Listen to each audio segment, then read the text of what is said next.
Hi guys, ఈరోజు episode వచ్చేసి pull back or retracement. ఈ కాన్సెప్ట్ తెలిసి ఉండాలి అని అంటే ఫస్ట్ మీకు స్ట్రక్చర్ 1, స్ట్రక్చర్ 2 నీట్గా వచ్చి ఉండాలి. అర్థమవుతుందా? దాన్ని ఏదో నేను ఒకసారి చూసేసి మళ్ళీ ఇక్కడికి వచ్చి దీన్ని చూస్తున్నాను అని అంటే ఇంకా మీ ఇష్టం. అది ఎప్పుడైనా సరే ప్రైస్ అప్ ట్రెండ్లో వెళ్ళేటప్పుడు, ప్రైస్ అనేది అప్ ట్రెండ్కి వెళ్ళేటప్పుడు ఒక్కసారిగా పైకి వెళ్ళిపోదు కదా, అట్ట వెళ్ళిపోలేదు కూడా. ఇక్కడ ఏమవుతుందంటే ప్రైస్ పైకి వెళ్ళేటప్పుడు ఒక చిన్న రిట్రేస్మెంట్ అనేది అవుతుంది. ఈ రిట్రేస్మెంట్ అనేది ఎలాగ చెప్పాలంటే ఒక సింపుల్గా ఇప్పుడు ఎక్సర్సైజ్ చేస్తున్నాము, అసలు కొంచెం కూడా రెస్ట్ తీసుకోకుండా చేయలేము కదా. కొద్దిసేపు ఒక 1 మినిట్ 2 మినిట్స్ రెస్ట్ తీసుకుంటాం. సేమ్ అదేవిధంగా దీంట్లో కూడా అంతే. ప్రైస్ పైకి వెళ్ళేటప్పుడు ఒక్కసారిగా పైకి వెళ్ళిపోలేదు. ఈ రిట్రేస్మెంట్స్ అనేది లిక్విడిటీని క్రియేట్ చేస్తుంటుంది. అర్థమవుతుందా? ఈ స్వింగ్స్ ఇక్కడ అప్ సైడ్ స్వింగ్ ఉంది, కింద డౌన్ సైడ్ స్వింగ్ ఉంది.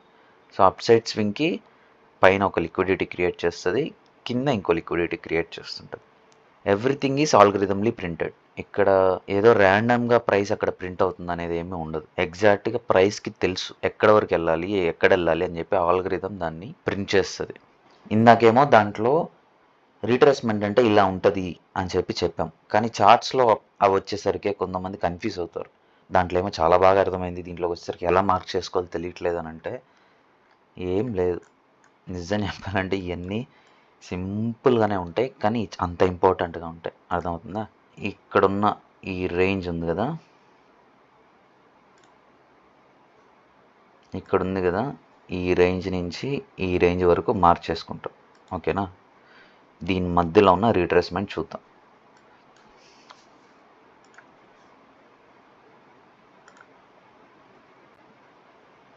ఇక్కడ రిట్రేస్ అయింది, అర్థమైందే. ఇప్పుడు మీరు ఫిబొనాకీ అనేది ఉంది కదా, దాన్ని ఓపెన్ చేయండి. ఇక్కడ ఫిబొనాకీ అని కనిపిస్తుంది కదా, దాన్ని ఓపెన్ చేయండి. ఓపెన్ చేశాక దాని సెట్టింగ్స్లోకి వెళ్ళండి. సెట్టింగ్స్లోకి వెళ్ళి స్టైల్లోకి వెళ్ళి ఇక్కడ 0 ఉంది కదా, 0, 0.5, 1 ఈ 3 మీరు ఈ సెట్టింగ్స్ని అప్లై చేయండి. ఓకేనా? అప్లై చేశాక ఇలా వస్తుంది. అది ఇప్పుడు ఇక్కడున్న స్వింగ్ ఉంది కదా, ఈ స్వింగ్ బిలో,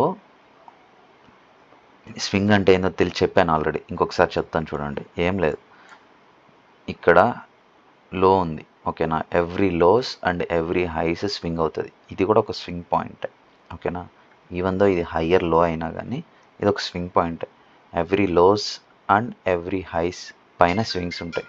ఇక్కడ ఫిబొనాకీ డ్రా చేసాం కదా, దీన్ని ఫిబొనాకీ అనొచ్చు, ఫిబొనాచి అనొచ్చు, ఏదన్నా అనొచ్చు. ఇక్కడ ఫిబొనాకీ డ్రా చేసాం. ఆ ఫిబొనాకీలో 0.5 అనేది ఈక్విలిబ్రియం అని అంటారు. ఈ రిట్రేస్మెంట్ అనేది ఈ ఫిబొనాకీ 0.5 బిలో కానీ ఉంటే అది స్ట్రాంగ్ పుల్ బ్యాక్ అని కూడా అనుకోవచ్చు. ఓకేనా? ఇది అబోవ్ కానీ ఉంటే అది వీక్ పుల్ బ్యాక్ అని కూడా అనొచ్చు. ఇది ఒక విధంగా కూడా చూడొచ్చు. మీ కీబోర్డ్లో షిఫ్ట్ అనేది ఉంటుంది. షిఫ్ట్ కానీ క్లిక్ చేసి ఇక్కడ ఉంది కదా, దీన్ని ఇక్కడ షిఫ్ట్ క్లిక్ చేసి నీ కీబోర్డ్లో నువ్వు ఎక్కడి నుంచి స్టార్ట్ చేద్దాం అనుకుంటున్నావు అని కానీ క్లిక్ చేసావంటే అది అక్కడి నుంచి స్టార్ట్ అవుతుంది. అలాగే షిఫ్ట్ అలా ప్రెస్ చేసి ఉండండి. ఓకే? ఇప్పుడు ఆ స్వింగ్ అబోవ్ వరకు పెట్టుకొని ట్యాప్ చేసావంటే నీకు ఎంత % మూవ్ అయింది మార్కెట్ పైకి అనేసి చూపిస్తుంది. ఇక్కడ చూసినట్టయితే 0.69% పైకి మూవ్ అయింది. ఓకేనా? అంతే. పైనుంచి కిందకి లాగితే అది రివర్స్ కిందకి చూడొచ్చు అది ఎంత % మూవ్ అయిందని. అది ఎక్కడి నుంచైనా స్టార్ట్ చేయొచ్చు. ఇప్పుడు ఇక్కడి నుంచి కూడా స్టార్ట్ చేయొచ్చు. ఇక్కడి నుంచి చూసామంటే 0.44% పైకి మూవ్ అయింది. సో అలాగే, సో దాన్ని బట్టి ఎంత % మార్కెట్ పైకి మూవ్ అవుతుంది, కిందకి మూవ్ అవుతుందని సింపుల్గా చూసుకోవచ్చు. ఒక రిట్రేస్మెంట్ అనేది ఇలా చూస్తాం. ఓకేనా? దీన్ని తీసేసామనంటే ఇలాగా, ఇది రిట్రేస్మెంట్. ఇదేం రిట్రేస్మెంట్, ఒక స్ట్రాంగా లేకపోతే మీడియమా అని చెప్పేసి మనం మార్క్ చేసుకుంటాం ఐడెంటిఫై చేసి. అర్థమవుతుందా? ఇప్పుడు ఇక్కడ చూసినట్టుగా చార్ట్స్లో అలాగే మార్క్ చేసుకుంటాం అనమాట. ఓకే? ఒక రిట్రేస్మెంట్ అంటే ఏంటో చూసాం కదా, దాంట్లో మల్టిపుల్ టైప్స్ ఉంటాయి. టైప్స్ అంటే ఏం లే, సింపుల్గా అది వీకా, మీడియంగా ఉందా లేకపోతే స్ట్రాంగ్గా ఉందా అనేసి. అర్థమవుతుందా? ఇక్కడ నుంచి ఈ బిలో కాడి నుంచి ఈ అబోవ్కి ఒక రేంజ్ ఎంత % మూవ్ అవుతుందని తెలుసుకుంటాం. దాన్ని ఇనిషియల్ స్టేజెస్లో ప్రతిదీ మనం మార్క్ చేసుకొని ఎవ్రీథింగ్ నేర్చుకున్నదంతా దాని మీద చార్ట్స్ మీద అప్లై చేసి చూసుకుంటేనే క్లియర్ కట్గా అర్థమవుతుంది. వన్స్ అది మనకి ఐస్కి ట్రైన్ అయ్యాక ప్రతీదీ గీసుకోవాల్సిన అవసరం అనేది ఉండదు. సో ప్రతీదీ మార్చేసుకునేది మీరు అలవాటు చేసుకోండి. అది వన్స్ మీరు స్టార్ట్ చేశారంటే చాలా ఫాస్ట్‌గా ఉంటది మీ లెర్నింగ్ కర్వ్ అనేది. లేకపోతే కొంచెం ఇబ్బంది పడతారు. ఇక్కడ వీక్ రిట్రేస్మెంట్ అయింది. నెక్స్ట్ మీడియం రిట్రేస్మెంట్‌లో మినిమమ్ 30-40% అనేది ఇక్కడ రిట్రేస్మెంట్ అవ్వాలి. అదే స్ట్రాంగ్ రిట్రేస్మెంట్ అనేది 50% కన్నా అబోవ్ ఉండొచ్చు. 50% అన్నా ఉండొచ్చు. ఎగ్జాక్ట్‌గా ఉండాలని నేను చెప్పట్లేదు. ఇది ఇక్కడున్నది వీక్, ఇక్కడున్నది మీడియం, ఇది స్ట్రాంగ్ అని చెప్పి మనం ఐస్‌కి ట్రైన్ చేయాలి.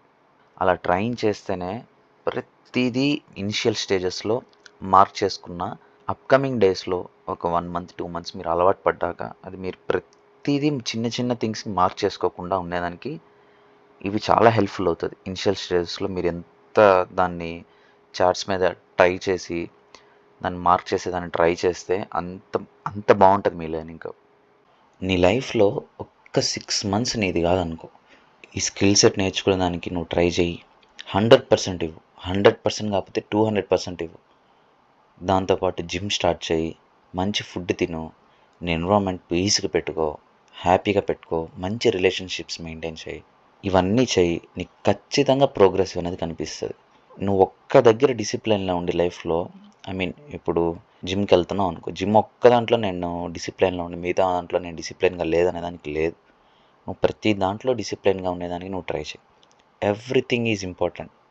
ట్రేడింగ్ అనేది నీ పర్సనల్ లైఫ్‌కి, నీ ప్రొఫెషనల్ లైఫ్‌కి అన్నిటికీ ఇంటర్‌లింక్ అయి ఉంటదది.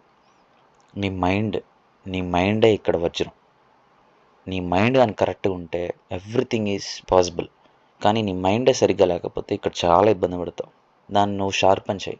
మైండ్‌కి సంబంధించింది ఏదన్నా నువ్వు ప్రోగ్రెస్ చేయాలనుకుంటే ఇవి నేర్చుకుంటా కూడా వాటిని కూడా ప్రోగ్రెస్ చేసుకుంటే ఎక్సలెంట్‌గా ఉంటది లైఫ్.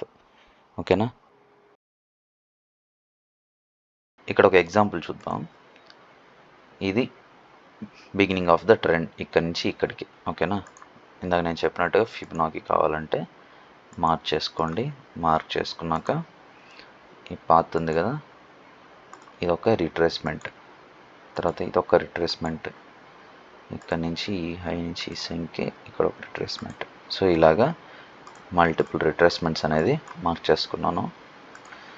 కొంచెం పెద్ద చేద్దాం. ఓకే.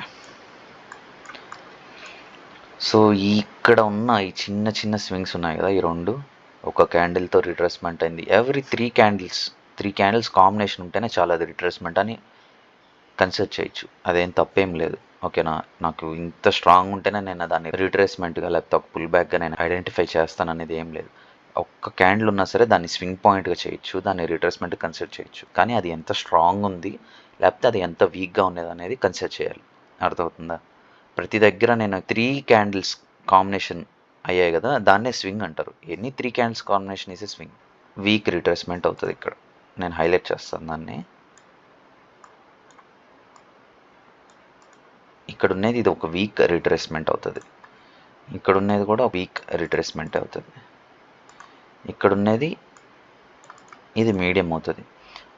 ఒక స్ట్రాంగ్ అని దేన్ని అంటామంటే ఈ ఎంటైర్ స్వింగ్కి ఇది మీడియం రిట్రేస్మెంట్. ఒకవేళ ఇక్కడున్న స్వింగ్ పాయింట్ నుంచి కానీ స్టార్ట్ చేసామంటే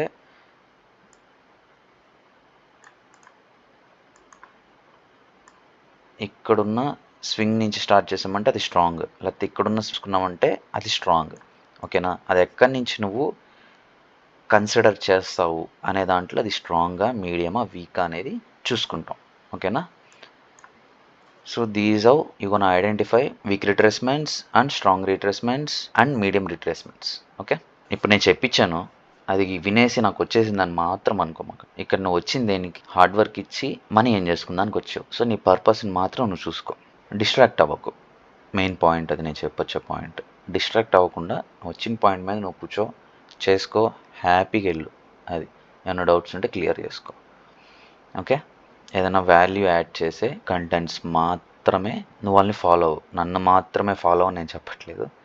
నీకు ఎవరెవరైతే నీ ట్రేడింగ్ కెరియర్లో కానీ నీ రియల్ లైఫ్లో కూడా చూసుకో. నీకు ఎవరైతే నీకు వాల్యూ ప్రొవైడ్ చేస్తారో వాళ్ళు మాత్రమే నువ్వు సబ్స్క్రైబ్ చేసుకో, లేకపోతే ఫాలో చేసుకో. అప్పుడే నీకు గ్రోత్ అనేది కొంచెం ఫాస్ట్గా ఉంటుంది. That's it guys. See you in the next video. Bye.